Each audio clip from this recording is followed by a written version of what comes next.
Hi వాణి, come come come come, కూర్చో, SIT SIT. ఏంటి ఏంటి ఇలా వచ్చా? పొద్దున్నుంచి ఎంత బోర్ కొట్టిందో తెలుసా? వాళ్ళకి ఫోన్ చేసి వీళ్ళకి ఫోన్ చేసి బీచ్లో కూర్చుని పిచ్చెక్కిపోయింది. I'm getting mad Prakash. ఈ ఒంటరితనాన్ని భరించలేకపోతున్నాను. నాకు వర్క్ కావాలి ప్రకాష్. సారీ, ఇంకా నీకు వర్క్ ఉండదు. ఉండదు అని ఫీల్ అవుతూ కూర్చునే కన్నా కార్లున్నాయి, బంగ్లాలున్నాయి, ఎంజాయ్. కార్లు కాలక్షేపానికి పనికిరావు. బంగ్లాలు ఒంటరితనాన్ని పోగొట్టలేవు. You have to adjust. ఒక్కరోజైతే ఉండగలను. జీవితాంతో ఇలా ఒంటరిగా ఎలా ఉండను? ఒంటరిగా ఉండడం ఎందుకు? మళ్ళీ పెళ్లి చేసుకో.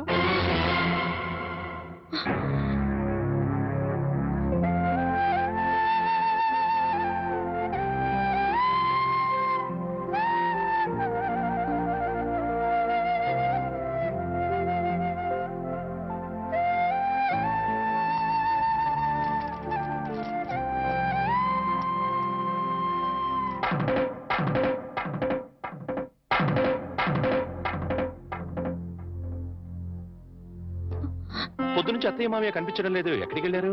వాళ్ళు సైన్స్ మాస్టర్ కూతురు పెళ్ళట. మీరు నిద్రలేచేసరికి వెళ్ళారు. సాయంకాలం వస్తారు. అలాగా? అయితే వాళ్ళ ఆఫీస్ డుమ్మా. ఇలా డుమ్మాలు కొడుతూ ఉంటే ఉన్న ఈ కాస్త ఉద్యోగం కూడా ఊడుతుంది. ఊడితే ఊడింది లేవోయ్. ఎవ్వరూ లేకుండా ఒంటరిగా ఇంట్లో ఎలా ఉంటావు? బోర్ కొట్టది? నాకు బోర్ కొడితే మీకేంటంట? జీవితాంతో నీకు తోడుగా ఉంటానని ప్రమాణం చేశాను కదా.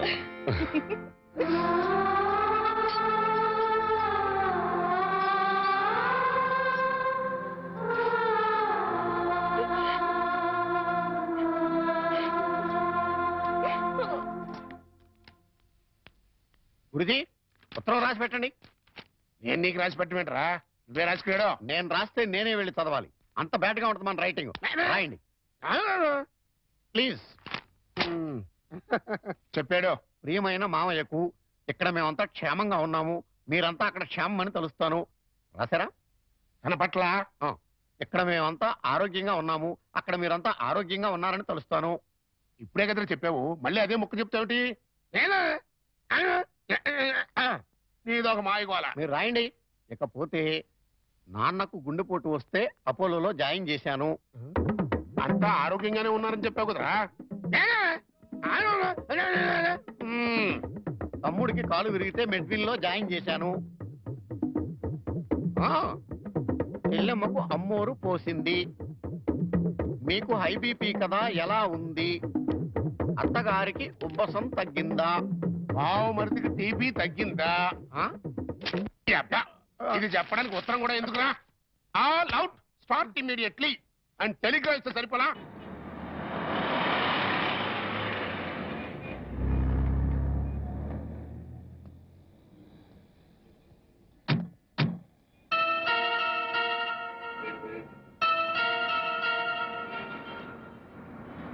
మీరు ఆఫీస్లో ఉండండి, నేను ఇప్పుడు వచ్చేస్తాను. అలాగే సార్, ఉంటాను. వాణి, అంకుల్ మీరు ఇక్కడ? ఆఫీస్ పని మీద బొంబాయి వచ్చాను. సడన్ గా నువ్వు ఇక్కడ కనిపిస్తే. అంతా బాగున్నారా? ఇంకా బతికే ఉన్నారమ్మా. అంకుల్. అవునమ్మా, నువ్వు వెళ్ళిపోవడంతో ఎప్పుడూ చలాకీగా ఉండే నీ భర్త ఒక్కసారిగా కుంగిపోయాడు. నలుగురు పెళ్ళాం లేచిపోయిందని గేలి చేస్తుంటే ఆ బాధను మనసులో దాచుకోలేక, బయటికి కక్కలేక నరక యాతన అనుభవించాడు.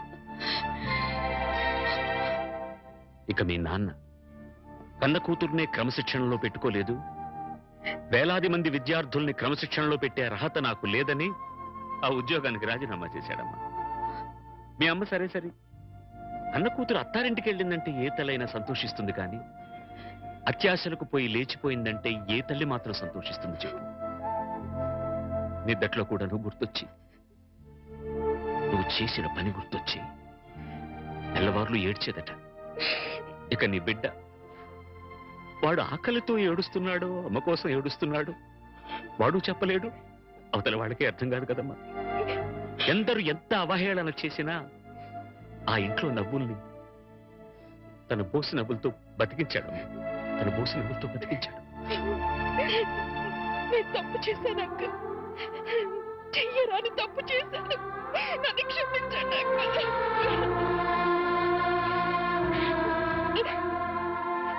సరిదిద్దుకోవడానికి అవకాశం లేని తప్పు చేసావమ్మా నువ్వు. తప్పు పిచ్చితో వచ్చేసాను కానీ సత్య ప్రమాణంగా నేను ఏ తప్పు చేయలేదు అంకుల్. అంకుల్, నేనే తప్పు చేయలేదంటే నువ్వు నమ్ముతావు కదా అంకుల్? నేను నమ్మినా ఈ లోక నమ్మదమ్మా. ఒక కుటుంబం పరువు మర్యాద ఆ ఇంటి ఇల్లాలి మీద ఆధారపడి ఉంటుంది. బస్సు డ్రైవర్ తప్పు చేస్తే ఆ బస్సులో ప్రయాణికులందరూ చచ్చిపోతారమ్మా. ఇంటి ఇల్లాలు చిన్న తప్పు చేస్తే ఆ కుటుంబ సభ్యులందరూ బతికున్నా చచ్చిన వాళ్ళతో సమానం.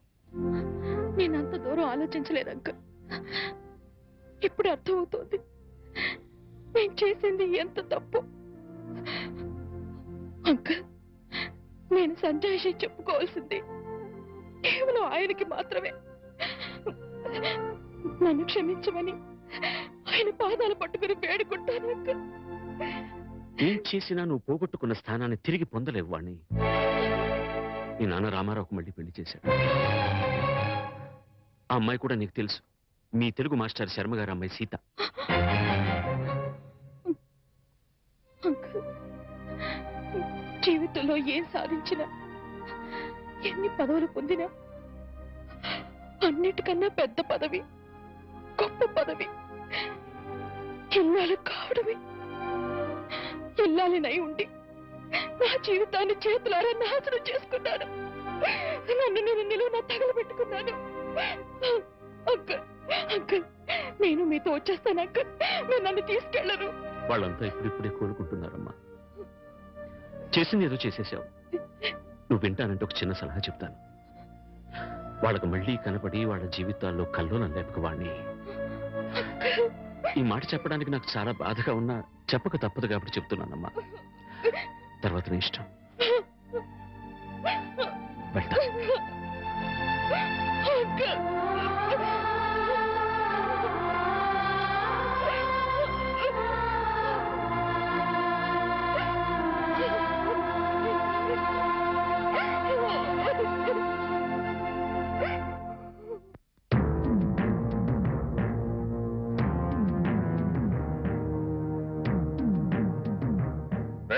ఇంట్లో అద్దెకుంటు నువ్వేనా?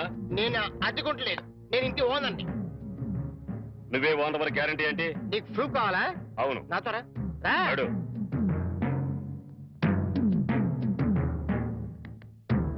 ఈ నెల అద్దె ఎప్పుడు కడతావు?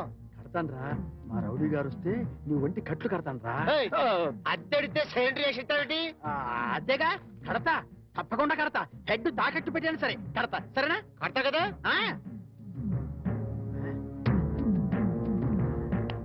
అబ్బా అదే కదా కడతావయ్యా. వచ్చేసావా? అబ్బా నన్ను కొడతావేందయ్యా? ఇల్లు ఖాళీ చేయనందుకు. ఖాళీ చేసిన నేను కదయ్యా, వాడు నేను ఓనర్ని. ఓనర్ ఎవరు, అద్దె కొనది ఎవరో తెలియదా?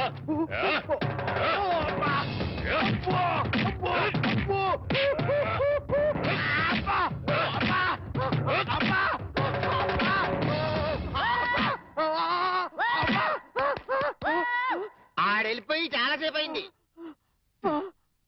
మనతో పెట్టుకుంటే రంగు పడుద్ది. పడిందిగా. అది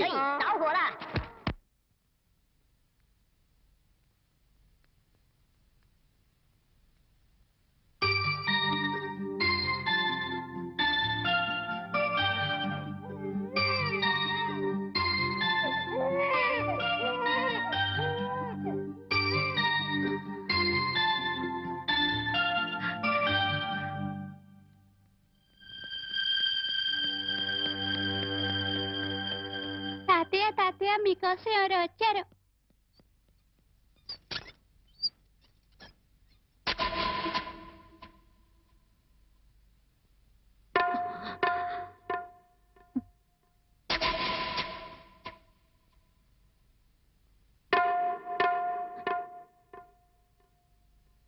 ఎవరమ్మా నువ్వు? చెప్పమ్మా, ఎవరు నువ్వు? నువ్వెవరో నాకైతే తెలీదు. ఒకవేళ మా ఆవిడికి ఎవరో తెలుసేమో. ఒక్కసారి పిలుస్తానుండమ్మా. పూర్ణ, పూర్ణ.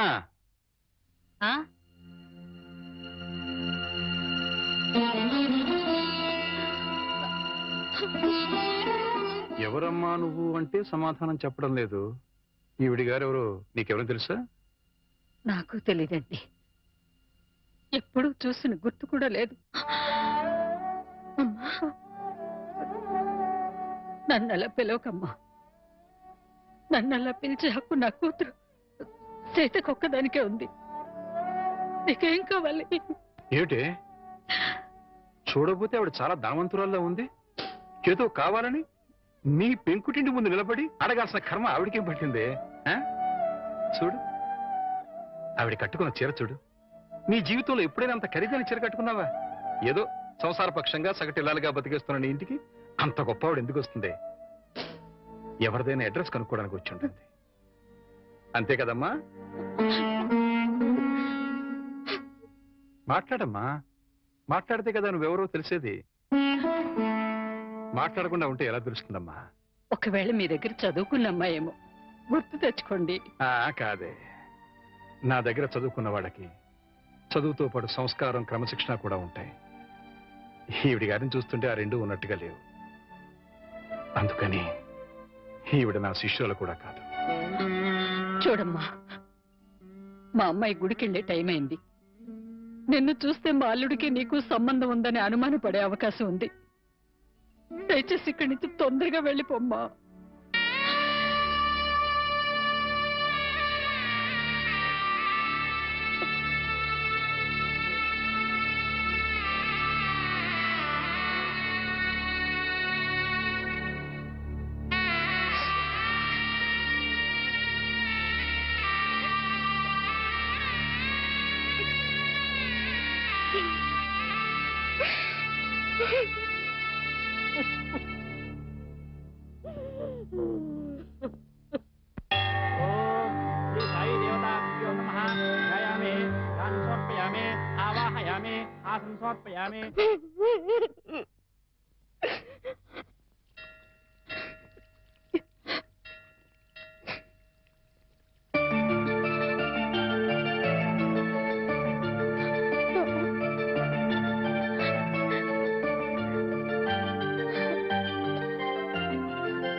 ఏంటి ఇక్కడికి తగలబడ్డావు? నా బాబుని ఎత్తుకుపోదావనా? మా ఆయన్ని లేపుకుపోదావనా? నా ఇంటికి వచ్చినా మా వారితో మాట్లాడినా నరికి పోగులు పెడతాను. సీత, నా మాట కాస్త వింటావా? ఏంటి నీ మాట వినేది? నీలాంటి బజారు దాని మాటలు వినాల్సిన అవసరం నాకు లేదు. ఏ మొహం పెట్టుకుని ఈ ఊరికొచ్చావే? సిగ్గులేని జన్మ, ఎందులో పడి చావాల్సింది.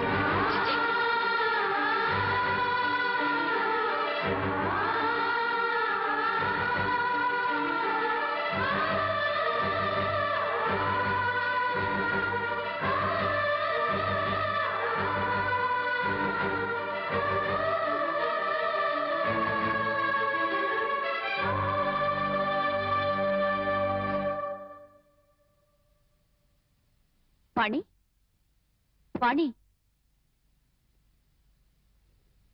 నువ్వు మా ఇంట్లో ఉన్నావని తెలిసి మీ అమ్మ నాన్న వచ్చారు. లోపలికి రమ్మని ఎంత పిలిచినా రావట్లేదు. నీతో మాట్లాడి వెళ్తామని బయటే నుంచున్నారు. నువ్వు వెళ్ళి మాట్లాడిరా.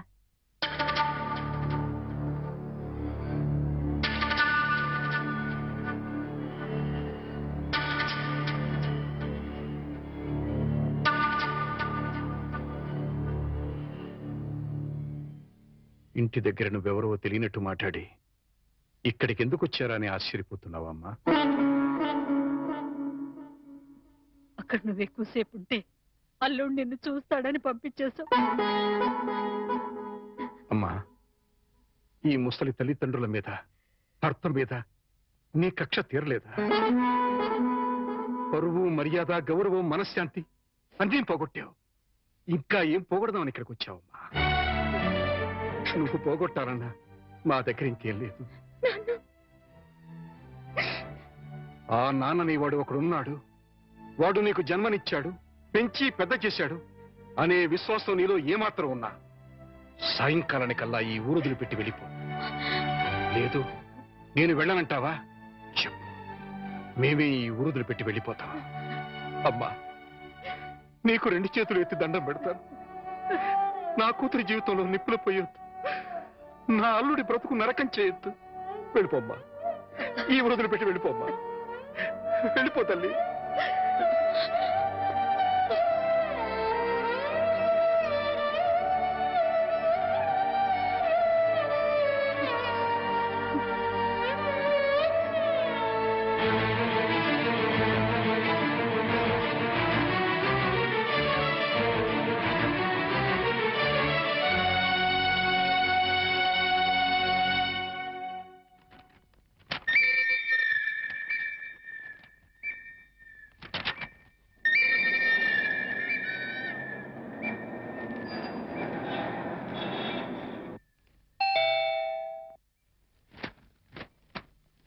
ఎవరు? ఏంటి, వాణి వచ్చిందా? వచ్చింది. ఏ మొహం పెట్టుకుని తిరిగి వచ్చావని చెడామడ తిట్టి పారేశాను.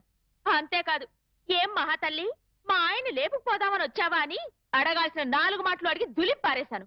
సరే సరే, అసలు ఎందుకు వచ్చిందో అడిగావా? ఆవిడ గారు ఎందుకొస్తే మాత్రం నాకెందుకని అడగలేదు. నీకు బుద్ధుందా? ఎన్నేళ్ల తర్వాత వచ్చిందంటే పాపం ఏదో కష్టం ఉంటే వచ్చుంటుంది. ఎందుకు వచ్చిందో, ఏ పని మీద వచ్చిందో కనుక్కోకుండా పంపించేస్తావా? ఇది మరీ బాగుంది. మధ్య నా మీద అరుస్తారేమిటి? సరే, వాణి వచ్చిన విషయం నాకెందుకు చెప్పలేదు? నేనే చెప్పొద్దు అన్నాను బాబు. అది మళ్ళీ నీ కంటపడితే గతం నీకు గుర్తుకొస్తుందని, ప్రశాంతంగా ఉన్న నీ మనసు మళ్ళీ పాడైపోతుందని నేనే చెప్పొద్దు నాన్నయ్యా.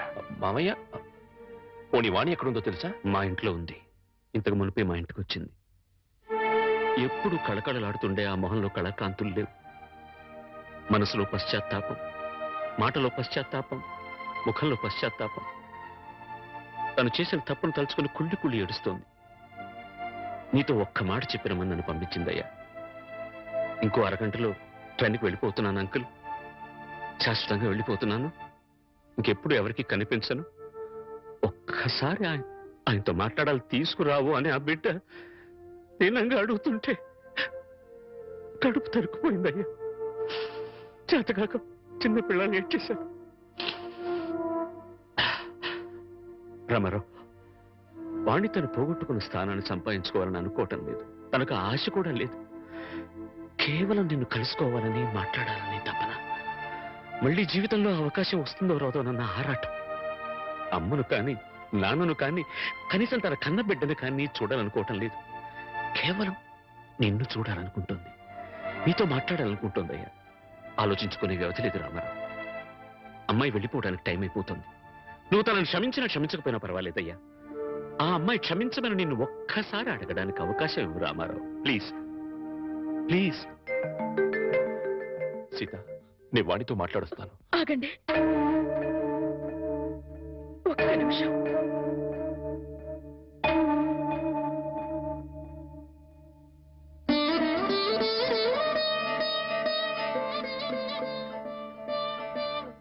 ఆడవాళ్ళు ఎవరొచ్చినా పసుపు కుంకుమ పెట్టి పంపడం ఏంటి ఆనవాయితీ. ఆవిడ మీకు చేసిన ద్రోహం గుర్తొచ్చి కడుపు మండి తిట్టొచ్చాను. ఈ చీర పెట్టి వీడుకోలు చెప్పిరండి.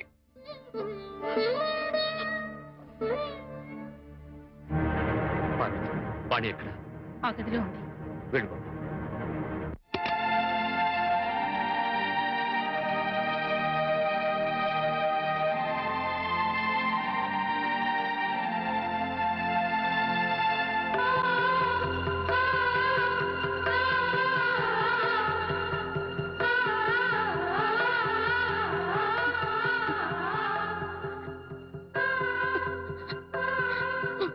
వాణి, బాగున్నావా?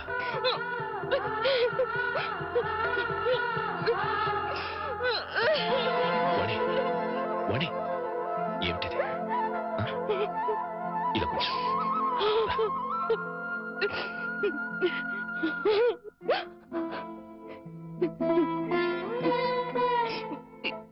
ఏమండి, మీతో ఎంతో మాట్లాడాలని ఉందండి, కానీ ఇప్పుడు నాకు టైం లేదు.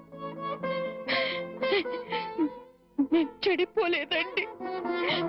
ఒట్టండి. నమ్మినా నమ్మకపోయినా నాకు అనవసరం.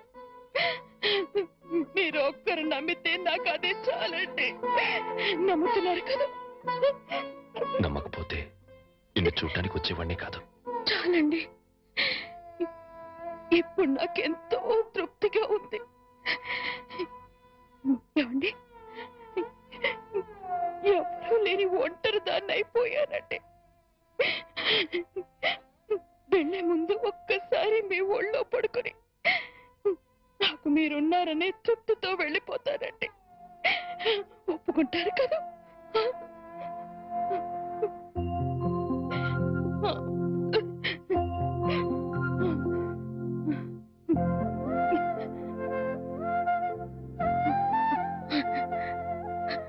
వాణి, ఇంటికి వెళ్దాం పద. అందరూ లేచిపోయిందని నిందలు వేసిన అవేమీ పట్టించుకోకుండా మళ్ళీ నన్ను మీ జీవితంలోకి ఆహ్వానించే పెద్ద మనసు మీకున్నా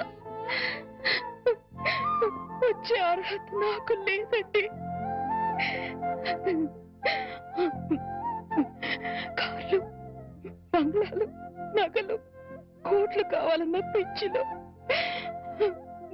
వాటన్నిటినీ మించిన మిమ్మల్ని వదిలి వెళ్ళిపోయానండి. నా జీవితాన్ని నేనే నాశనం చేసుకుంటాను.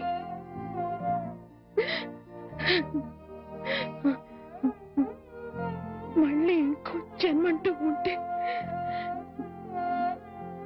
మీ భారీగానే పుడతానండి. ఆ జన్మలోనైనా అందరూ మెచ్చుకునే భార్యగా జీవితాంతం మీతో కలిసి జీవించాలని కోరుకుంటున్నానండి. ఇక హాయిగా వెళ్ళిపోతానండి.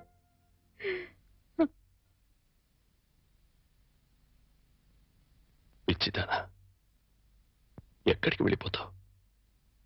అప్పుడు ఇప్పుడు ఎప్పుడు నా హృదయంలో నీ స్థానం ఒక్కటే. పదమన్నింటికి వెళ్తాం. అక్కడ అందరూ కలిసి ఉండొచ్చు. సీత నేను ఒప్పిస్తాను అన్నట్టు సీత నీకు చీర పంపించింది. ఇదిగో చూడు వాణి, సీత నీకు చీర పంపించింది వాణి. వాణి